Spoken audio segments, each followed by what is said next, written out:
indikator. Buat project second order, first stage ya. Okay, second order. Sekarang itu tanggal berapa ya? 26 ya? 26, 10, 24. Nah, gitu ya. Oke, kita akan import datanya. Nah, ini. Oke. Nah, pastikan nanti si datanya sudah begini. Kalau sudah begini artinya Bapak Ibu sudah bisa olahkan ke SEM. Nah, dalam second order kita akan melalui 2 kali running. Running yang pertama itu first stage untuk outer modelnya, dan running yang kedua second stage untuk yang second ordernya, ya. Jadi nanti dalam apa namanya, dalam penelitian ini, dalam penelitian Bapak Ibu yang menggunakan second order, maka nanti Bapak Ibu akan melakukan 2 kali running untuk yang second order. Nah, biasanya kalau peneliti tidak mau melakukan pekerjaan merunning data lebih dari 1, mereka menggunakan CBSEM atau aplikasinya Lisrel. Cuman kalau Lisrel ini agak ribet Bapak Ibu karena dia coding-nya bikin sendiri ya. Jadi kita merumuskan coding berdasarkan model konseptual kita. Nah, untuk kebutuhan dalam penelitian tesis kayaknya terlalu terlalu heboh ya kalau kita pakai Lisrel, jadi cukup PLS aja. Cuman dengan konsekuensi Bapak Ibu melakukan running 2 kali saat pendekatan untuk model konseptual di dalam SEM-nya menggunakan second order. Oke. Nah, kita akan buat gambarnya Bapak Ibu, mangga silakan diikuti untuk simulasi hari ini ya. Seperti biasa saya tidak ada PPT, saya tidak ada tutorial, namun ini saya sudah rekam ya. Sudah rekam, kalau Bapak Ibu nanti mau mengulang di rumah boleh, tapi lebih baik mengikuti hari ini simulasi bersama saya. Karena di sini Bapak Ibu, kita ada variabel dimensi indikator, maka kita akan tentukan dulu dimensi indikator dan variabelnya apa, ya. Kita berangkat dari yang variabel IT. Nah, IT1, IT2 kita masukkan ke sini. Dia adalah dimensi pertama untuk variabel IT. Kita akan rename IT_1 ya, berarti IT dimensi 1 untuk variabel IT. Oke. Nah, untuk datanya tadi sudah saya jelaskan ya, kita import dari data yang sudah kita transform dari XLS ke CSV. Kemudian kita masuk ke dimensi kedua. Nah, ini berarti dimensi IT yang kedua ya, IT_2. Kemudian ini ada sisanya 3, ini dimensi yang ketiga ya.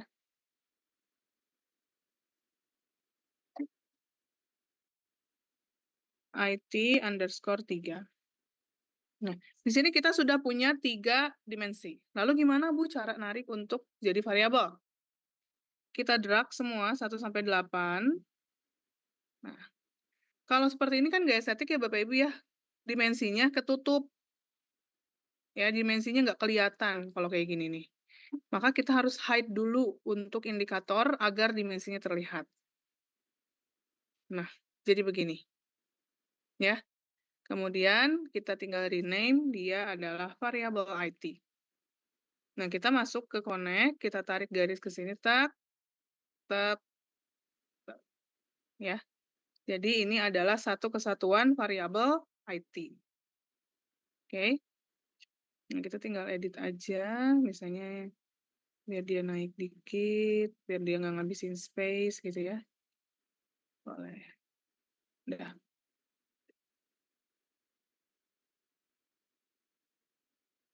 Kayaknya udah. Oke, ini sudah yang IT, kita akan masuk ke yang variabel kedua yaitu KM. Ya, kita mulai dari dimensi yang pertama.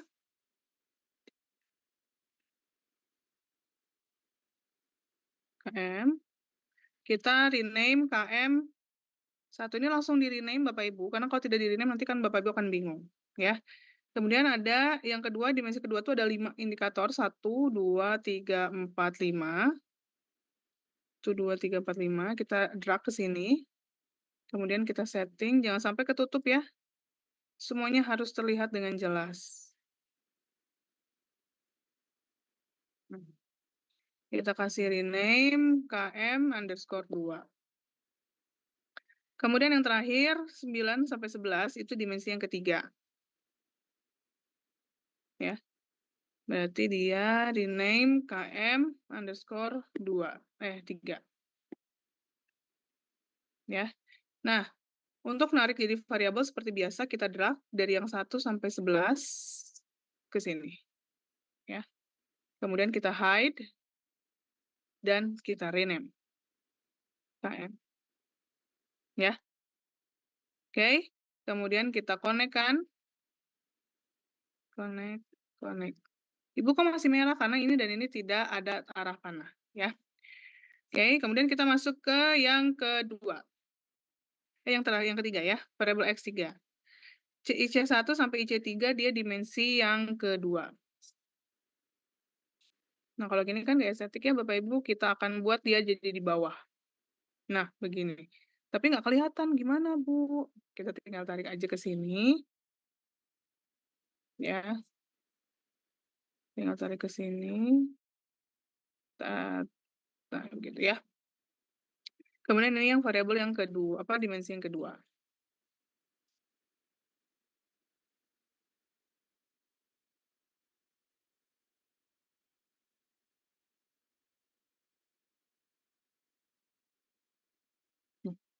Nah, ini jangan sampai lupa di rename.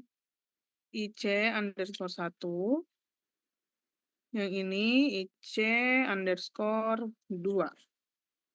Oke. Kemudian kita tarik jadi variabel. Seperti ini. Maka kita tinggal hide. Kita kasih nama IC. Lalu kita tarik panahnya. Oke. Nah, lanjut kita akan masuk ke variabel yang selanjutnya. KS. KSI sampai KSI 3 itu dia dimensi yang ketiga, ya. Ini supaya kayak gini kan nggak estetik ya Bapak Ibu ya, kita pindahkan ke atas. Nah, begini. Ya. Oke, kita pindahkan ke atas, geser dikit lagi. Nah, kita kasih nama KSI, salah, I_1. Oke, kemudian untuk yang kedua, KS1, KS4 dan KS5 ini di dimensi yang kedua. Kita ini kan space-nya nggak kelihatan ya Bapak Ibu, nanti ini kan ketutup dengan yang ini. Nah, kita ginikan saja. Nah, ini kasih rename KSI_2. Kemudian, nah yang ini yang ketiga, yang terakhir, dimensi yang ketiga, ya. Nah, kita tinggal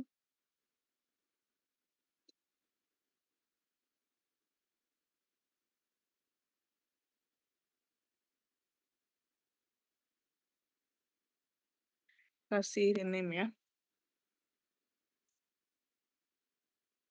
Nah, kemudian kita tarik semua.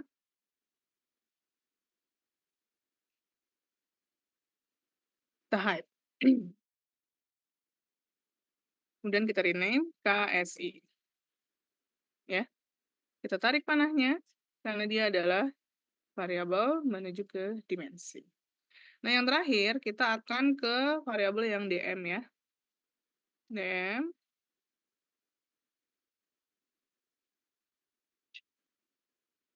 Supaya dia nggak tabrak-tabrakan, maka kita pindahkan ke yang sebelah kanan. Begini ya. Nah, ini karena nggak kelihatan, kita zoom out aja. Zoom out. Kita kasih nama DM1. Kemudian yang ini 3 indikator. Ini adalah DM2.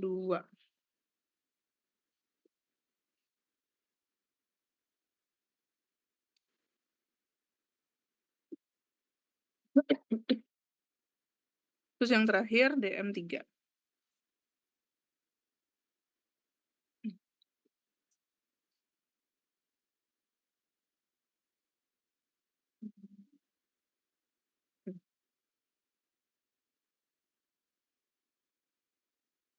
DM3. Ya. Kita tarik lagi semuanya karena dia adalah variabel. Rename DM. Kita hide dulu. Dan kita tarik panah ya. Nah, kemudian setelah itu kita akan buat inner modelnya. Kita lihat untuk model konseptualnya seperti apa. Itu harus sesuai dengan yang ada di kerangka pemikiran ya.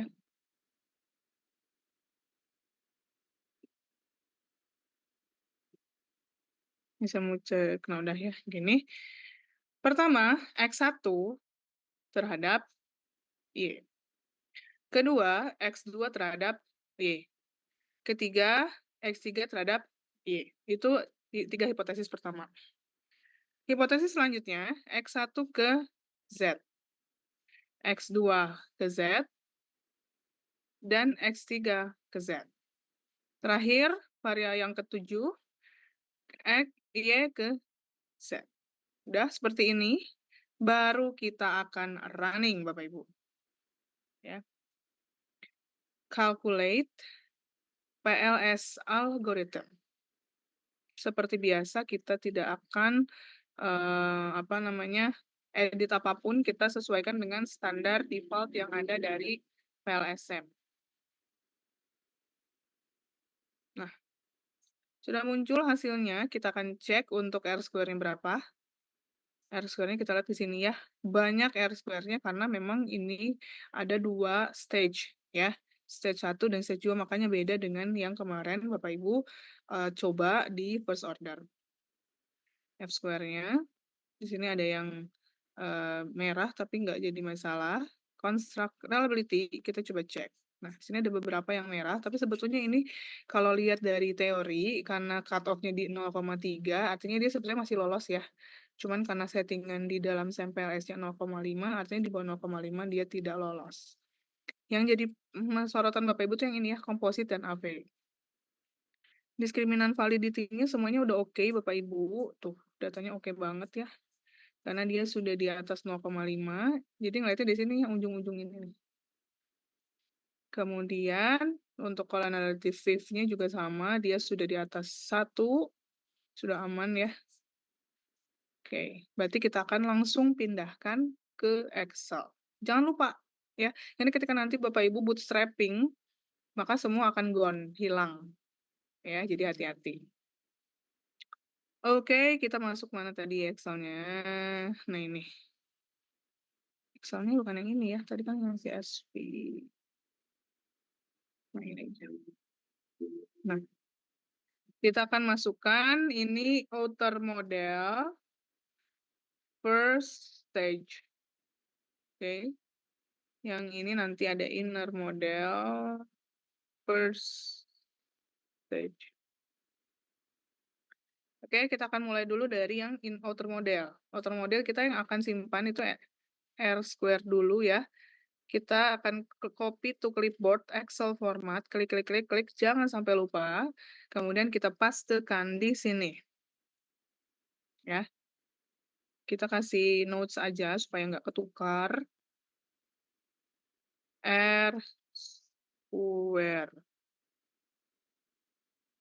Ya. Next, kita akan pindahkan yang F square. Excel format.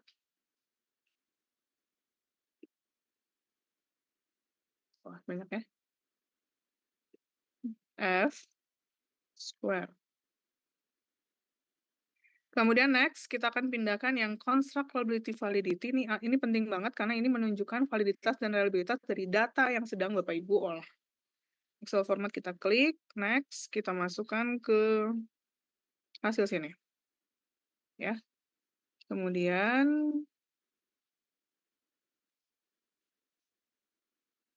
ini masuk ke tulisannya AVCR ya, AV dan CR.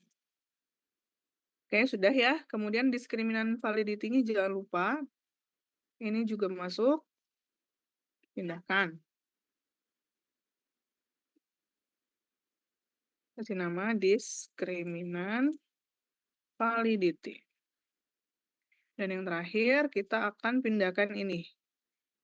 Fifth. Ya. Fifth. Oke. Nah, yang menjadi gong, Bapak Ibu, saat Bapak Ibu nanti akan pindahkan ke apa namanya, saat masuk ke step selanjutnya atau stage selanjutnya, Bapak Ibu harus pindahkan yang ini.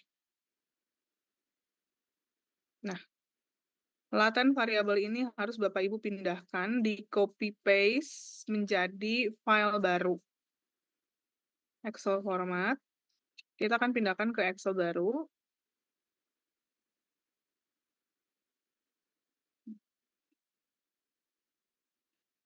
Tapi ininya kita hapus. Ya. Ini yang nanti akan Bapak Ibu masukkan pada stage yang kedua. Ya, kita save laten variabel 26/10/24. Save. Ya. Kemudian kita akan save ke CSV. Udah, ya. Ini kita tutup dulu karena kita akan selesaikan yang inner model untuk stage 1. Oke. Udah ya, Bapak Ibu. Ininya jangan lupa kita simpan dulu.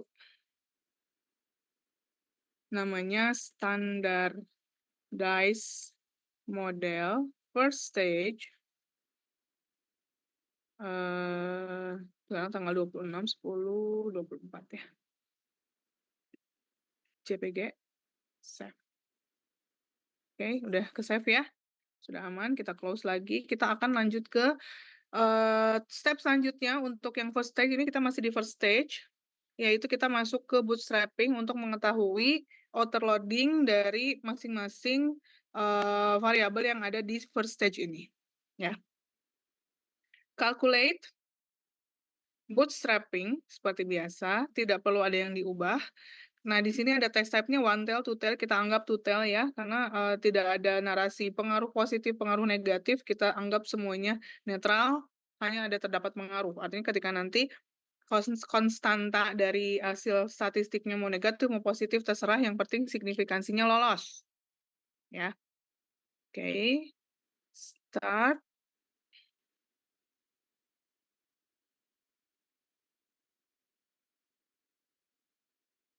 Nah, ini kenapa nih? Oh, sudah. Muncul ya. Nah, tadi agak lama. Oke. Nah, ini ya. Ini yang kita akan pindahkan ke Excel. Cukup yang ini aja, pet koefisien aja, yang lain nggak perlu. Ya, karena nanti kita yang lain akan dapatkan di inner model pada stage 2. Oke, ini Excel formatnya kita simpan. Kita masukkan ke Excel yang tadi, yang ini ya. Salah. Tutup. Nah, yang ini. Berarti ini outer loading. Udah ya. Sudah kita dapatkan data ini. Itu tinggal ini. Udah, selesai. Untuk yang first stage kita sudah selesai, kita sudah dapatkan datanya. Kita akan masuk ke second stage, Bapak Ibu, untuk perhitungan antar variabelnya. Karena ini yang paling penting untuk menentukan pengaruh masing-masing dari variabel yang akan Bapak Ibu teliti, yang sedang Bapak Ibu teliti. Ada yang menanyakan? Nanti yang akan masuk ke import data di dalam second stage itu adalah variabel dari yang ini ya. Dari yang laten variabel ini yang tadi Bapak Ibu sudah pindahkan pada file baru dan Bapak Ibu CSV-kan. Ya. Jadi yang sudah masuk ke file baru dan Bapak Ibu CSV-kan itu yang nanti akan masuk ke dalam import data pada project kedua di second stage pada perhitungan second order PLS hari ini. Ya. Jadi kita new project lagi, second stage, pada second stage, second order, tanggal sekarang ya 26, 10, 24, supaya kerekam bahwa kita melakukan simulasi di tanggal ini. Oke, seperti biasa akan muncul seperti ini ya, import data, double klik, kita akan import yang ini. Ya, hasil laten variabel yang sudah kita dapatkan pada first stage tadi, dan kita simpan ke dalam Excel. Open. Oke. Nah, ini hati-hati kalau kayak gini, artinya ada yang salah. Kita coba cek lagi ya, saya akan delete. Yes. Kita coba cek di laten variabel ini ada yang salah atau tidak. Nah, ternyata ada ini ada yang kosong. Ya, ini nggak boleh ada, berarti kita harus hapus dulu, clear, delete, sudah tidak ada ya. Baru kita save dulu, dan kita save as lagi menjadi CSV. Jadi hati-hati Bapak Ibu ya. Kalau ada data yang kosong, maka nanti tidak terbaca. Replace saja. Oke? Kita balik lagi. Import data, CSV, open. Oke aja. Wah, masih sama nih. Line contains 0 in text of 9 kolom. Kita cek ada kolom yang nilainya 0. Ternyata. Ada yang nilainya 0. Oh, ini dia. Ya. Delete. Kosong. Oke, kita sudah save. Kita save as lagi ya. Oke. Nah.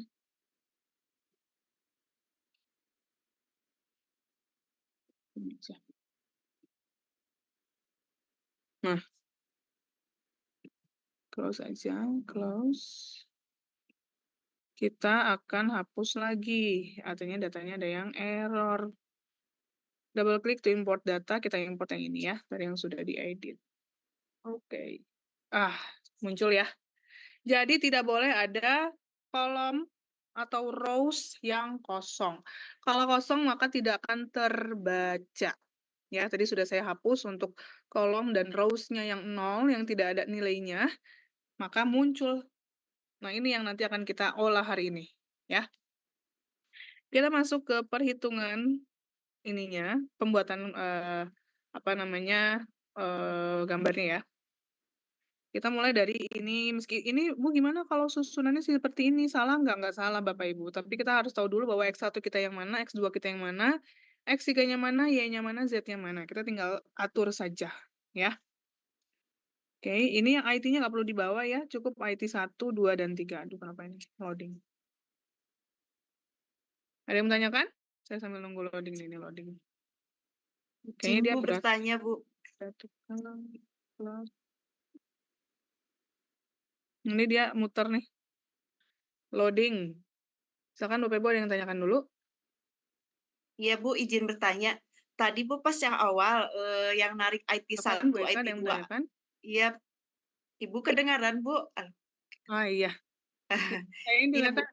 volumenya kecil di sininya, maaf. Oh, iya, Bu. Tadi pas awal, Bu, yang first stage kan IT 1, IT 2, IT 3 itu di-drag semuanya ke IT. Nah, dari ditarik dari IT ke IT 1, IT 2, IT 3 itu jadi berubah warnanya jadi biru, Bu. Kalau Ibu kan tetap merah. Baru terakhir pas udah selesai Ibu tarik dari masing-masing itu baru biru. Kalau saya dari awal itu udah langsung biru, kenapa ya, Bu? Berarti Ibu sudah dikonekkan. Hati-hati Bu, koneknya tuh jangan sampai salah. Dari antara IT, KM, sama IC itu nggak boleh ditarik garis. Jadi tarik garisnya tuh KM ke KSI dan KM ke DH. Second stage ini ada. Oh, ini ada nih Bapak Ibu.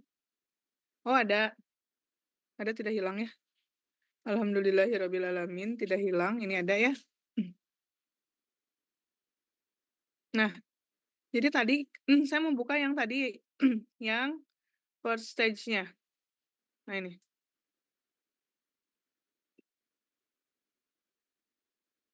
Wah, loh gambarnya nggak ada Bapak Ibu. Aduh. Mana gambarnya? Gini Bu Eka, diulang lagi lah ya gambarnya.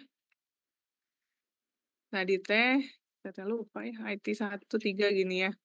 Nah, gini. Coba diikutin lagi nih. Ini kita gambar yang first stage ya. Tadi tidak di-save Bapak Ibu. Save dulu deh. Save. Berarti ini IT_1 ya. Ini first stage ya. Kita balik lagi nih. Yang tadi saya hapus. Gini nggak sih tadi teh?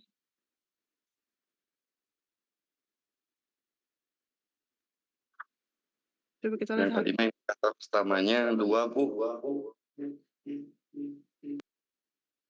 Coba lihat yang ini. Oh iya. 2, 3 tuh kan lupa saya. Saya yang buat, saya yang lupa. Kita lihat lagi. Ininya 2 ya.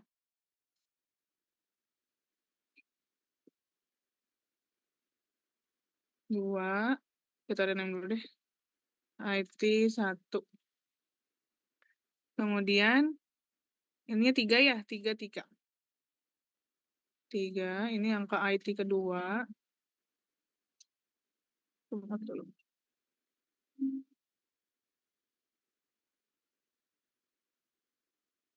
Kemudian IT 3.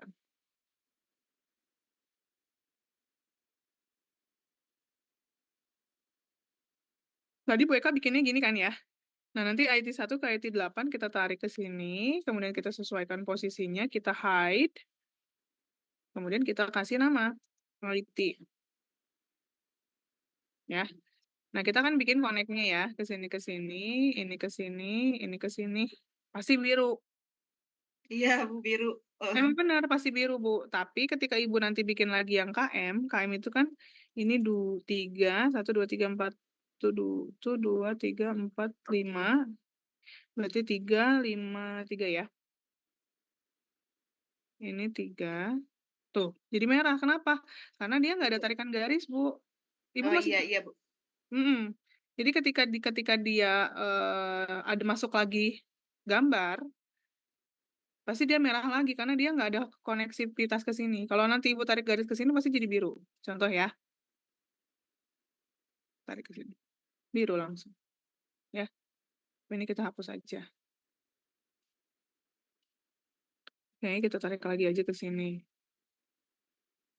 Nah, kurang lebih begitu ya. Nah, untuk nanti X1, X2, X3 ke Y-nya begini. X1, ini saya gambar lagi Horeami Bapak Ibu maaf. Ini hilang ya. Ada aja drama ya, gebragan hidup ini. Ini IT ke sini, KSI, KM ke KSI, IC ke KSI. Oke. Kemudian IT ke DM, KM ke DM, dan IC ke DM ya. Itu berarti sudah ada 6 hipotesis. Nah, hipotesis ke-7, KSI ke DM. Jadi nanti Bapak Ibu harus persis seperti ini gambarnya. Supaya nanti ketika mengambil data dari PLS algoritma yang bab latent variabel tadi yang sudah dibikin file baru, itu polanya seperti ini gitu. Ya. Takutnya nanti beda dengan yang kan simulasikan hari ini. Oke, udah ya, kita tinggalkan ini. Save aja. Kita akan langsung masuk ke sini ya. Ini karena datanya sudah masuk, kita akan gambar buat untuk yang second stage. Ini kan anak-anaknya Bapak Ibu ya DM dulu IC gitu. Kita nggak perlu pedulikan, yang penting kita tahu bahwa dalam kerangka pemikiran kita, X1-nya yang mana, X2-nya yang mana, X3 yang mana, Y-nya mana, Z-nya mana. Ya, tinggal kita build langsung di dalam gambar ini. IT berarti mulai IT 1 sampai IT 3, si IT-nya sendiri nggak perlu dibawa ya, karena nanti ini akan langsung muncul di sini. Satu kesatuan IT. Oke, ini sudah masuk IT, kita ke yang KM. KM, kita masuk sini.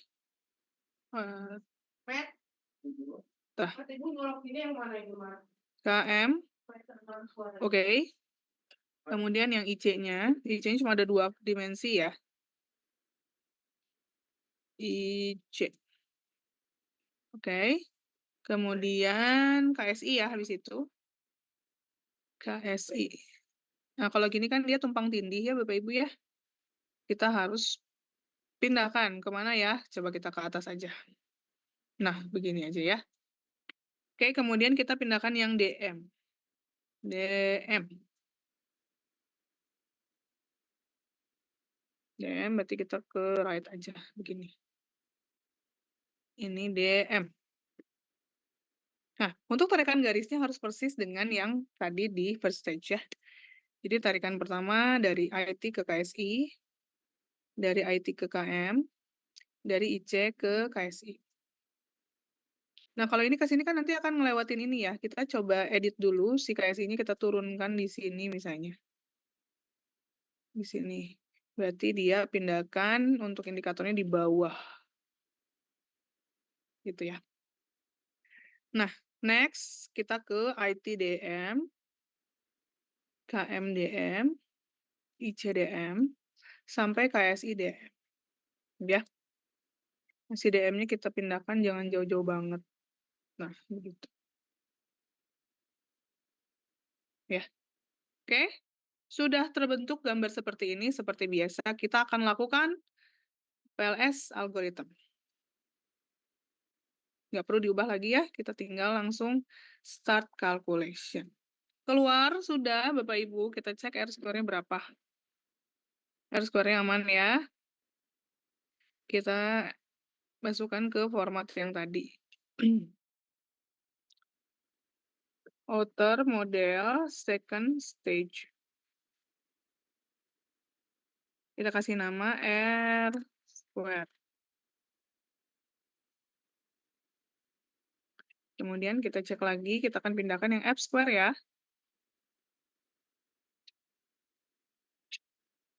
F square. Ya, kemudian kita buat tabelnya. Next, kita ke construct probability. Wah, ini banyak yang di bawah. Coba kita cek. Ada yang minus, Bapak Ibu. Ya. Ada yang minus. Ada yang kecil. Ini kalau mau kita delete bisa Bapak Ibu. Tapi kan di PLS yang di model sebelumnya dia ada. Nah, itu gimana ceritanya? Kan nanti kan akan mundur ke belakang. Nah, itu yang menjadi bahaya. Kalau jadinya kayak begini, mau nggak mau dia harus dihapus Bapak Ibu. Ya, dihapus karena nilainya minus. Kalau nilai minus ini dia nggak bisa dilanjut. Ya, jadi kita hapus aja. Kita delete. Kita delete tadi yang ini ya. Maka dia dihilang. Sehingga si data yang ini sudah tidak berguna lagi.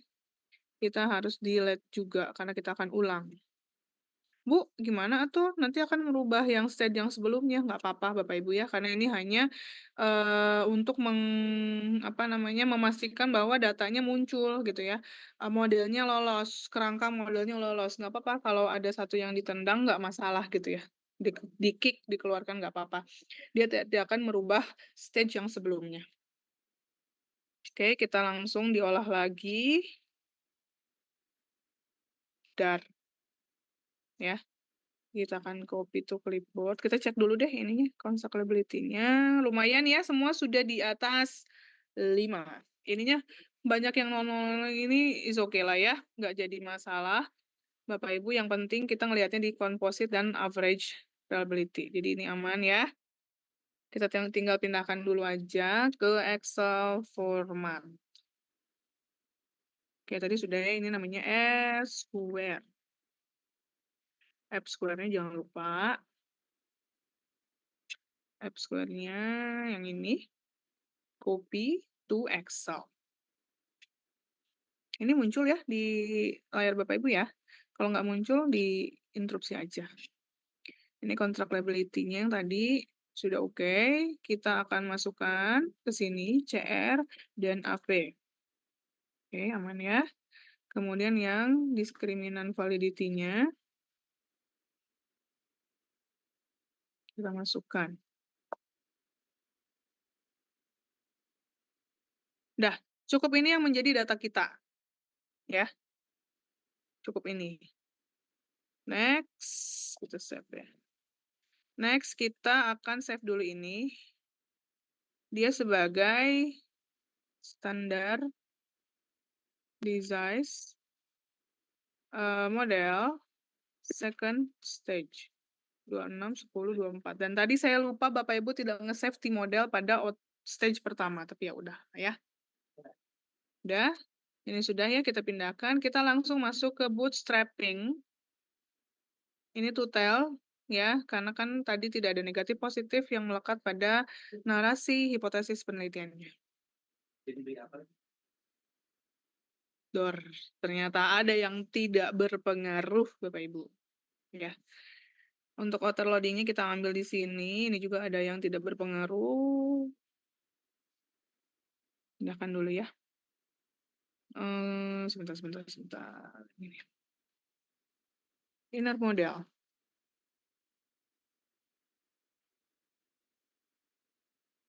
Second stage. Ya, ini yang outer loading. Kemudian kita ambil yang pad koefisiennya. Copy ini untuk yang hipotesisnya ya. 1, 2, 3, 4, 5, 6, 7. Hipotesis langsungnya ada 7 Bapak Ibu. Ya.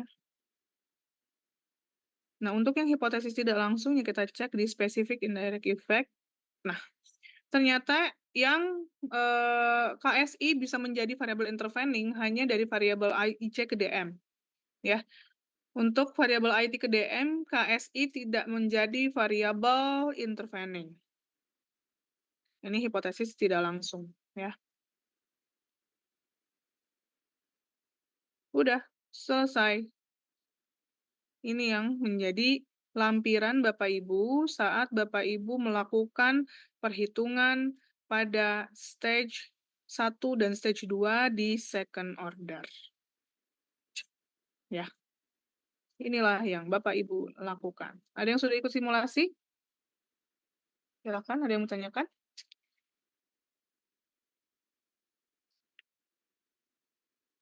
Bu, izin bertanya, Bu. Ini maaf ya, Bu, menyambung dari yang first order kemarin, Bu, nggak apa-apa. Nggak apa-apa, Bu. Iya. Jadi ini Bu, waktu pas copy ke Excel pas first order itu yang pertama tuh kan yang apa namanya? Yang sebelum T model tuh Bu, Bentar, Bu. itu jadi angka di belakang komanya tuh tidak sama dengan yang Ibu Bu, jadi ngebuletin gitu, cuma ada berapa angka desimal di belakang koma. Itu berpengaruh nggak Bu? Harus ada pengaturan angka di belakang koma atau nggak usah Bu? Sesuai seadanya dari aplikasi tersebut? Sesuai dengan aplikasi itu aja, Bu, karena takutnya memang di setting aplikasi yang Ibu, kadang gini, ketika Berbeda? diinstal ke beda device, kadang settingan desimalnya berbeda. Oh gitu Selama ya. depannya sama, belakang desimalnya berbeda, nggak apa-apa. Ya. Cuma gini Bu, saya kan udah coba tuh yang pertama, yang tahap pertama yang, apa namanya Bu, nah itu udah sama banget sama Ibu persis angkanya. Nah ketika pas pindah di bootstrapping mau ke T model, Mhm. ketika dibuka, nah kalau yang dari Ibu kan yang tidak berpengaruh tuh ada 3 poin yang merah. Nah di saya munculnya cuma ada 2 Bu, apakah itu dari pengaruh dari angka di belakang, koma atau bukan gitu, Bisa atau jadi ada dari pengaruh belakang koma atau dari arah panah yang beda. Ada nggak oh yang iya beda? mungkin ada arah panah yang Eee, beda mungkin ya Bu. Kalau arah panahnya beda, misalnya dari X1, Ibu cuman ke Y doang, nggak ada tarik panah langsung dari X1 ke Z, maka nanti Oh iya. beda. Siap Eee, siap, Bu. Nanti Hitungannya. saya cek lagi. Heeh, Makasih, Bu. ya takutnya gitu ya, Bu, ya. Oke, Bapak Ibu ada yang mau ditanyakan lagi silakan. Saya sambil istirahat ngomong ya, karena agak gatal tenggorokannya. Silakan. Udah paham belum? Loh, ini kenapa jadi ini? Silakan, kita masuk ke sini nih. Nah, ini jangan lupa di-save. Nah, jangan kayak saya tadi ya, di-save. Oh, jangan rename, salah.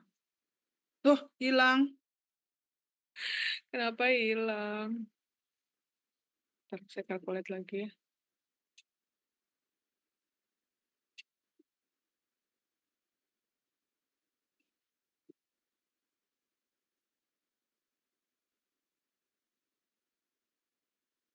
Jadi hasilnya ini gitu ya. Hasilnya mah ini ya? Oh enggak, sama ya. Ada 4 yang tidak berpengaruh. Nah, nanti cara bacanya gitu ya Bapak Ibu ya. Di sini ada 1, 2, 3, 4, 5. Ada 5 yang tidak berpengaruh. Kenapa di hasil yang tadi 4 ya? Nah, kadang gitu Bu, kalau kita ulang-ulang dengan data yang sama, itu suka jadinya ada perbedaan, maka dicek dulu nih. Tadi ini arah panahnya sudah betul, betul. Nah, karena hasil di belakang koma juga ngaruh Bu, ke semua, gitu, ya. Nah, untuk yang merah ini artinya tidak berpengaruh Bapak Ibu. Kenapa? Karena dia cut off untuk p-value itu minimal di bawah 0,05, ini semua di atas 0,05. Ini 0,2, 0,1, 0,56 ya, ini 0,3, 0,19, ini semua tidak berpengaruh. Tapi yang tadi ini cuman ada 1, 2, 3, oh, di sini. Nah, ini nih, IT ke KSI coba kita lihat yang ini. IT ke KSI, nah ini 0,56, yang tadi 0,050.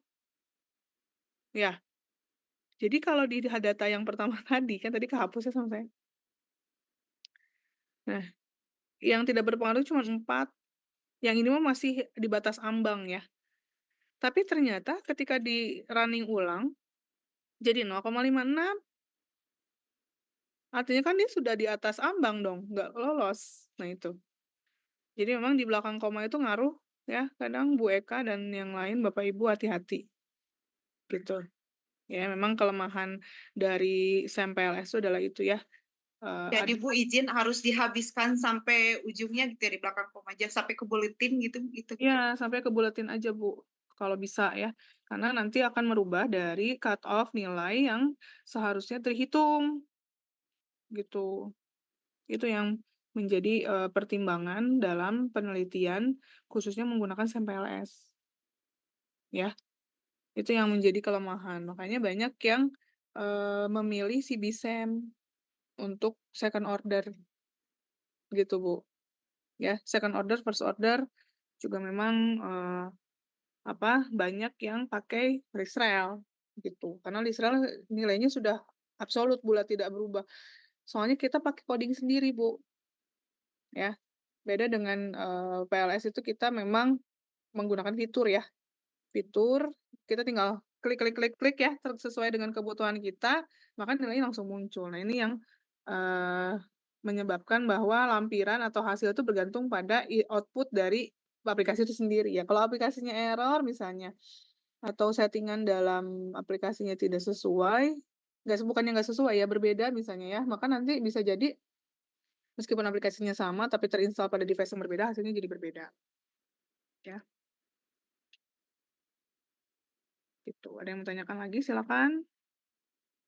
Ya, jadi cara bacanya begitu Bapak Ibu ya, untuk yang, ini.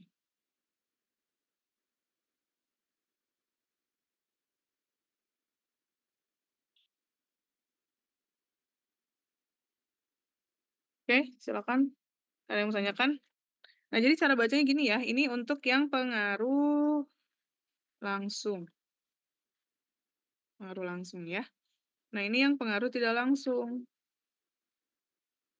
Nah, kita cek nih pengaruh tidak langsung di yang si ini seperti apa sih. Nah, masih sama ya, dia yang ini, tapi nilainya beda. Tuh, ini 0,24, ya kan? Yang ini 0,16, yang ini 0,97, tuh kan? Yang ini 0,294, yang ini 0,213. Karena ketika dia running, kemudian ada 0 belakang koma yang runningnya berbeda, maka hasilnya jadi beda gitu.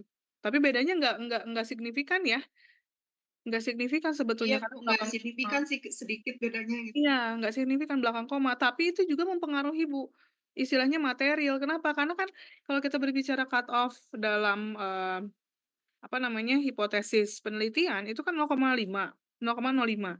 Kalau nanti hasilnya karena beda belakang koma jadi 0,051 itu sudah tidak signifikan.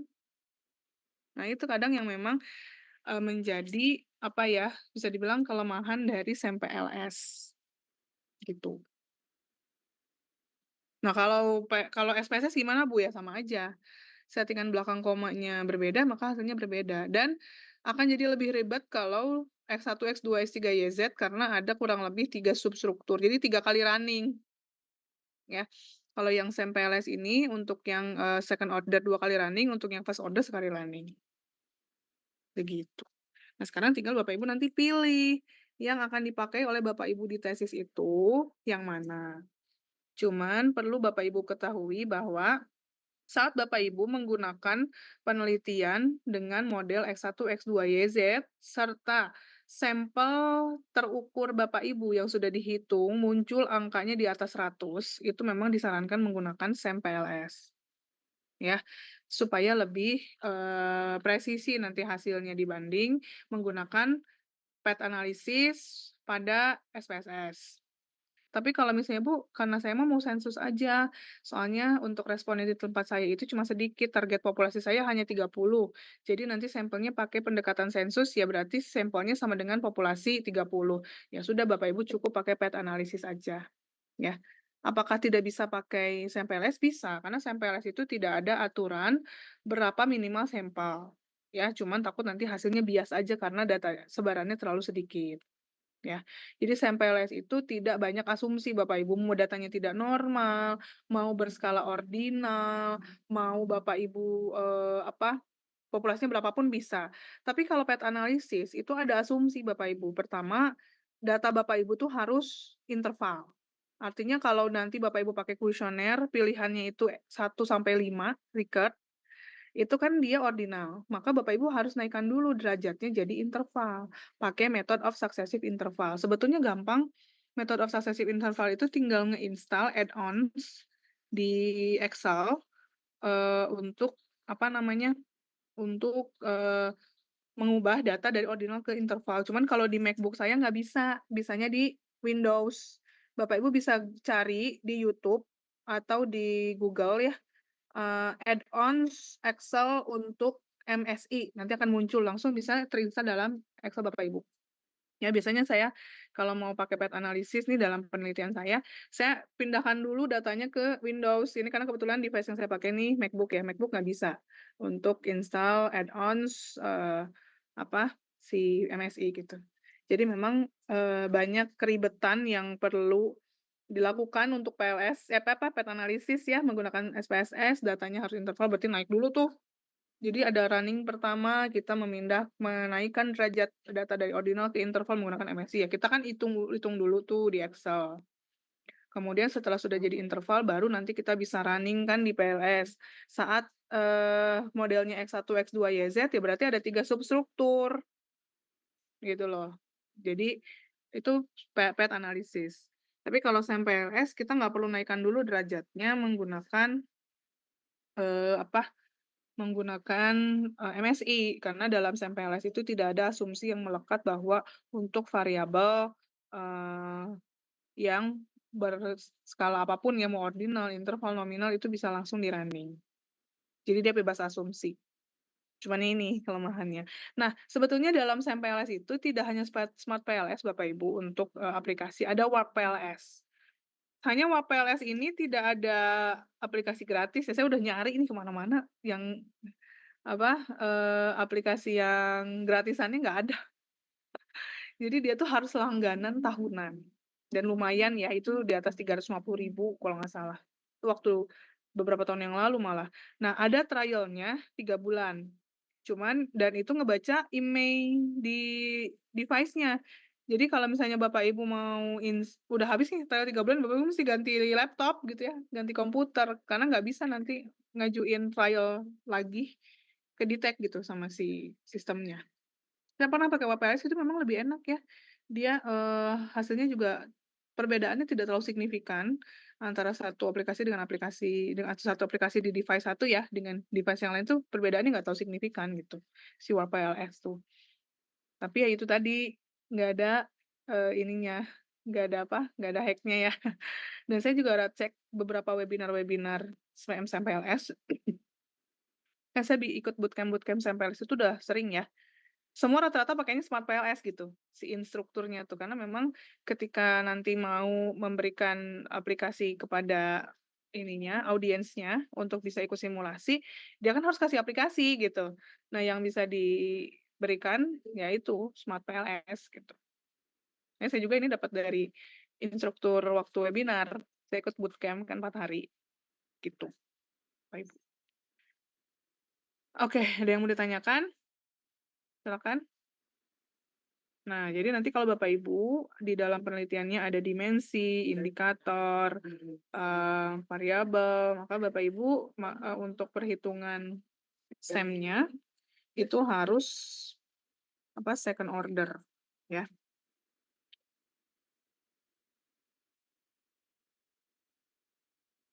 Silakan, ada yang mau ditanyakan?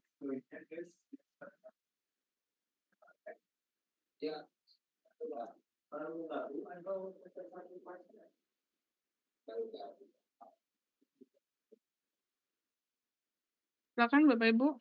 Izin Bu bertanya lagi, maaf. Kalau misalnya gini, karena kan saya jadi takut juga Bu kalau misalnya pakai SEM-PLS ternyata aplikasi yang tertanam di laptop saya itu enggak ini gitu ya, nanti sama penguji nggak sama misalnya. Boleh nggak Bu misalnya disandingkan saya melewati tahap yang ke apa namanya, PET analisis disandingkan dengan yang SEM-PLS hasilnya itu bisa disandingkan nggak Bu? Maksudnya memperkuat gitu. Oh, nggak boleh, Bu. Kalau tools itu satu yang dipakai, nggak bisa semua. Cuman, sebetulnya kalau nanti saat pengujian tesis, ya penguji nggak akan bawa laptop nguji ulang. Iya Bu, Enggak, Bu, takut itu, gitu. pengujinya kebanyakan waktu.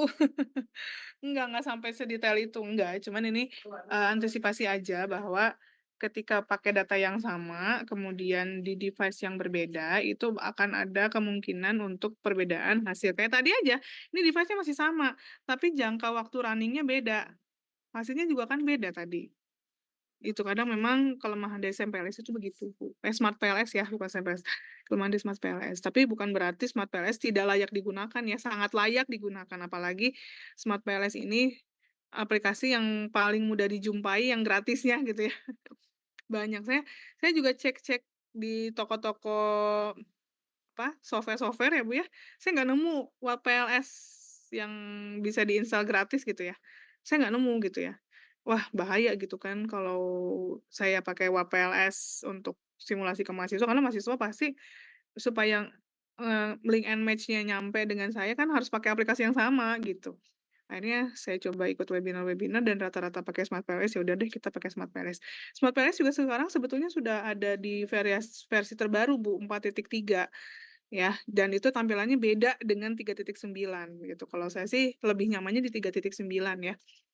Makanya di setiap kelas saya pakai 3.9, makanya saya nggak updating untuk yang SMPLS ke versi 4 karena betul-betul fiturnya beda, gitu.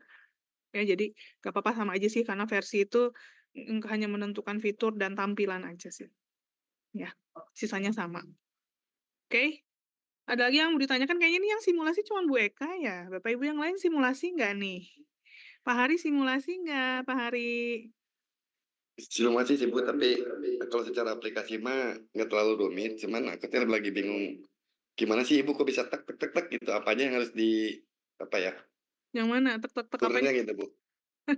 Tek tek tek apanya nih? Apanya? Ya kayak di result kayak T-square yang harus di ini kita cukup ini aja gitu pemahaman yang gitu-gitu dari mana Bu? Kalau secara aplikasi mah nggak terlalu rumit sih Bu. Oh, ininya, lampiran mana aja yang Alur alur ceritanya lah gitu. maksudnya gimana? Kan tadi kita sudah di first stage, ini yang first stage nggak ke-save ya. Jadi kalau misalnya mau diulang teh harus bikin lagi. Nih ya, coba saya buka. Tuh cuma sampai sini yang ke-save teh. Aduh, kudu ngegambar lagi. Ya, jadi kalau yang tadi di first stage ini kan sudah saya save juga nih di data. Yang first stage pada outer model ini yang diambil ini, Pak. Pertama R square dulu, kemudian, F square-nya. Ya contohnya di sini aja deh, coba yang ini ya. Ini kan yang second stage ya, tapi kan sama aja tampilannya. Jadi nanti yang diambil tuh ini dulu, Pak. Ya, saat Bapak yang di outer model, yang pertama kali kan Bapak nanti melakukan calculate PLS algorithm ya. Nah, hasil dari PLS algorithm mana sih yang harus masuk ke lampiran? Nggak perlu semuanya. Heboh, ya. Kita ambil yang dipakainya aja. Yang dipakai itu hanya R square, F square, disconstruct reliability and validity, diskriminan validity, dan collinearity statistik atau VIV. Itu yang nanti Bapak Ibu masukkan ke dalam lampiran. Nah, kalau di first stage, latent variable ini tuh penting. Masuk, wajib masuk. Tapi bukan di file yang sama, tapi file yang berbeda.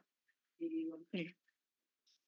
Jadi Bapak Ibu bikin lagi Excel baru, ngambil dari latent variable di outer modelnya first stage, pindahkan. Karena ini yang akan diimport pada second stage, data di second stage gitu. Kan nanti saat kita bikin second stage di sini, kita kan import data ya, yang ini nih.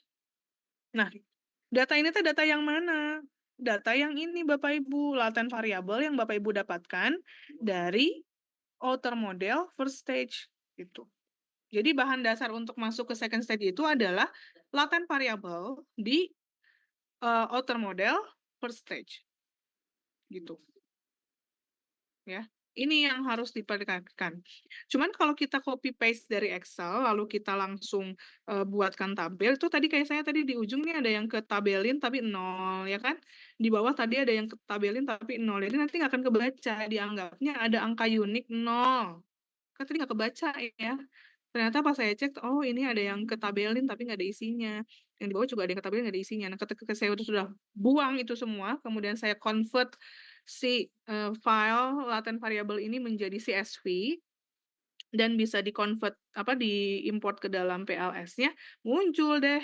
Kalau udah muncul gini mah bisa di-running Bapak Ibu. Ya. Jadi harus muncul dulu di sini. Kalau nggak muncul nggak bisa di-running. Nah, setelah ini muncul baru kita masuk ke pembuatan modelnya. Setelah modelnya kita buat, maka kita calculate. Nah, itu yang second stage ya. Kalau yang first stage tadi kembali, yang kita ambil itu hanya R², F², AV dan CR, serta diskriminan validity dan VIV. Jadi cuma ada 5, 1, 2, 3, 4, 5. Jangan lupa yang latent variable kita copy juga, tapi bukan di file yang sama. Ya, pindah file baru, karena file itu yang akan kita import ke dalam data di second stage. Itu yang menjadi bahan dasar pengolahan untuk mendapatkan informasi pada second stage.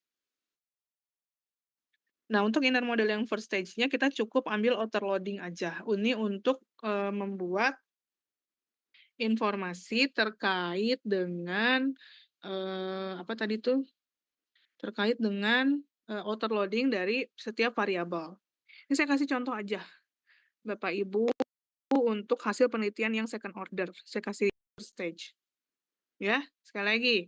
Untuk kita bisa mendapatkan informasi terkait validity of indicator to dimension pada pendekatan second order, kita mendapatkan informasi ini dari outer loading pada inner model first stage. Ya. Kemudian masuk ke diskriminan validity, ya berarti yang ini, ya kan? Mana? Nah ini. Ini corner locker ya, makanya kayak tangga, tek tek tek tek. Nah nanti yang menjadi sorotan Bapak Ibu tuh yang ini, yang di ujung-ujung tangga. Jangan merah ya, nggak kelihatan. Kita kasih warna koneng aja. Nah, tuh. Mana-mana, salah. Nah, ini ya, ditandain sama Bapak Ibu. Tandain. Ini yang ini bukan nggak peduli ya, cuman yang menjadi cut off perhitungan bahwa untuk validitas diskriminannya sudah lolos, tuh lihat dari ujung nilai ini, ya. Tinggal dikuningin aja. Kasih warna yang mencolok, ya. Mencolok yang silau. Supaya kelihatan, ini loh hasilnya. Boleh nggak kesilauan ini muncul di tesis? Boleh. Ya, nggak apa-apa. Mau warnanya ungu aja Bu, saya mah boleh. Pakai aja ungu. Tapi kan nggak kelihatan ya. Kita ngambil hijau. Boleh nggak? Boleh. Ya, pakai aja hijau. Bu, saya mah nggak mau hijau, mau orange aja boleh. Silakan Bapak Ibu bikin warna-warni tesisnya ya. Karena saya senang dengan warna. Saya senang kalau ada mahasiswa tesisnya warna-warni ya di dalamnya. Kasih warna aja begini. Nah ini, cut off ini kan sudah di atas 0,3 semua ya. Aman. Sudah aman. Nah ini masuk ke, kalau tadi contoh ya. Nah ini masuk ini. Diskriminan validity indicator the dimension. Ini stage 1 validity, stage 1 itu indikator to dimension. Berarti kalau dari gambar, nah ini gambarnya saya dengan Pak Rem. Nah tadi ya. Nah, jadi kalau dari gambar, dari sini ke sini. Nah, ini ya, indikator to dimension. Ini stage 1 Bapak Ibu, stage 1. Nah, stage 2 ini ke sini. Nah, ini stage 2. Ya, untuk yang validitasnya. Nanti untuk yang koefisiennya dari sini ke sini nih, yang ini. Gitu. Ya. Oke. Ini dihapus lagi, ditutup aja dulu. Kemudian ini yang reliability indicator to dimension. Nah, kita lihat sini yang kita gimana nih hasilnya. Yang kita aman Bapak Ibu. Kita kasih warna koneng lagi aja ya. Tuh. Ya, sudah aman semua di atas 0,3. Kalau di Smart PLS dia cutoff-nya 0,5 pakai teorinya Diamantopoulos and siapa gitu ya, tahun 2010. Itu juga saya pakai disertasi saya, tapi saya lupa ya. 2 orang itu orang Amerika. Nah, kalau yang 0,3 itu yang Hare et al, yang multivariate of analysis. Jadi, saat kita menerjemahkan hasil statistika itu tergantung kita pakai teori apa, Bapak Ibu. Jadi kita nggak berbicara ini yang benar, ini yang salah. Kita pakai teori apa boleh, ya. Dan itu tidak menjadi permasalahan yang kompleks gitu atau signifikan, nggak perlu dipermasalahkan ya. Selama mahasiswa bisa menjelaskan pakai teori apa nih gitu kan. Oke, ini masih kita berbicara first stage ya. First stage sudah selesai, kita masuk ke second stage. Validity dimension to variable. Kita ngambil ke yang outer model, yang ini. Ya. Ya. Kita ngambil dari sini, sorry. Inner model yang ini. Outer loading ini. Ya. Karena kan di sini saya cuma 2. Kan saya bikin model ya. Model konseptual. Nah, karena cuman TMS ke KMS aja maka cuma 2. Kalau Bapak Ibu kan ada X1, X2, X3, YZ, pasti lebih heboh nanti di sininya. Ya, ini kan cuma 2 aja. Tapi contohnya seperti ini. Nah, ini ngambilnya dari yang outer loading pada inner model stage 2. Oke. Kemudian kita masuk ke diskriminan validity. Ini kan lebih simpel, lebih singkat ya karena cuma 2. Kalau Bapak Ibu kan kalau contoh yang ini kan ada banyak, makanya tangganya juga banyak ya. Nah, ini. Yang Fornell-Lacker station ini yang diambil. Kemudian untuk yang dimension to variable-nya AVCR-nya juga sama, berarti ngambil yang ini. Ya. Nah, udah deh kita masuk ke structural model evaluation. Yang mana? Yang ini. Pengaruh langsung dan tidak langsung. Ini yang menjadi gongnya uji hipotesis itu yang ini. Ya. Yang menjadi gong dari uji hipotesis penelitian Bapak Ibu adalah ini. Ya. Kalau saya mah singkat aja di sini, tidak ada mediator ya iya karena cuma begini aja. Ya, kalau yang tadi kan ada mediatornya. Nah nih, ada mediatornya kan, mediatornya yang ini. Jadi gambarnya begini. Kalau saya mah gambarnya begini nih, yang second stage-nya begini aja udah. Ini yang second stage, ini yang first stage-nya. Oh, ternyata first stage-nya saya cuma masukin yang standardized ya, yang T-modelnya nggak masuk. Nah, udah gitu aja deh selesai. Baru nanti kita melakukan interpretasi dari hasil yang ada di atas. Gitu Bapak Ibu. Tapi ini saya nggak bisa share ya, karena ini belum publish Bapak Ibu ya. Ini kemarin saya kolaborasi ini dengan Prof. Nandan dengan Pak Dwipo dari Universitas di Jakarta. Ini nggak bisa saya share karena belum publish ya. Kalau paper yang belum publish itu tidak boleh di-share. Nanti kalau sudah publish baru saya share. Oke, ada yang mau ditanyakan? Oh, ada yang sudah publish. Sorry. Paper saya yang ini waktu saya disertasi nih. Itu kalau nggak salah dia second order, tapi nggak pakai PLS, pakai SEM, LISRA. Nah ini nih. Oh, ini saya sederhanakan jadi first order tapi. Nah ini saya pakai Sam Lisrel nanti gambarnya begini.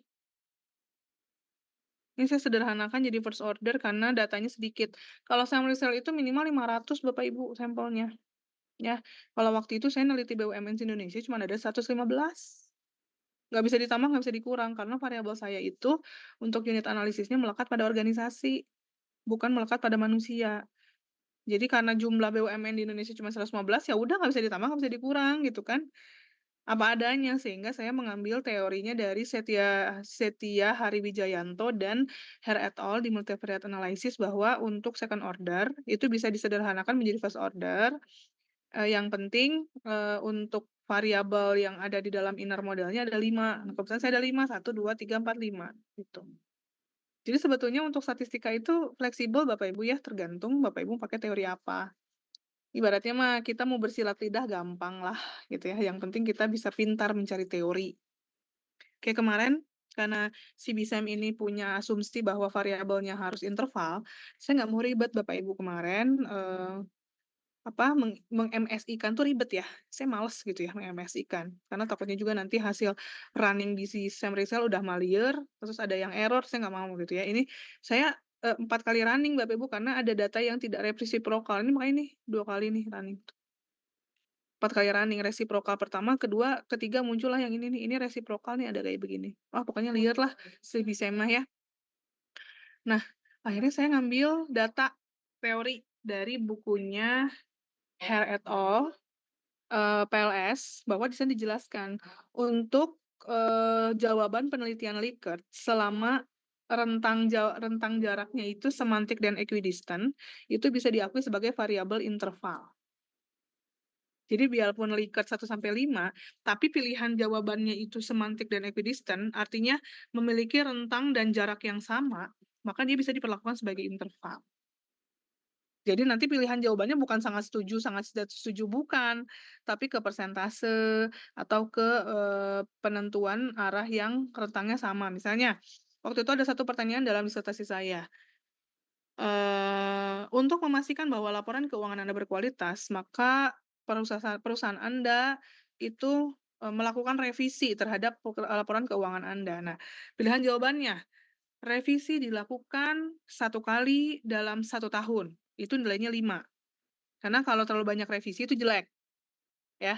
Kemudian yang kedua, revisi dilakukan 2 kali, jadi terbalik, yang 1 kali revisi nilainya 5, yang 5 kali revisi nilainya 1. Tapi itu jaraknya jelas, ya. Revisi 1 kali, revisi 2 kali, revisi 3 kali, 4 kali, 5 kali itu jaraknya jelas. Beda dengan sangat setuju, tidak setuju, itu dia perception.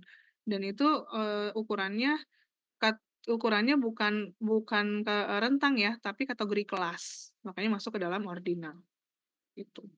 Jadi bisa Bapak Ibu kita bersilat lidah ya, yang penting kita banyak baca, ya cari-cari, baca-baca di buku-buku statistik. Nah itu saya nemu, itu memang qadarullah ya, dari permasalahan disertasi yang cukup luar biasa, menguras tenaga dan air mata gitu ya.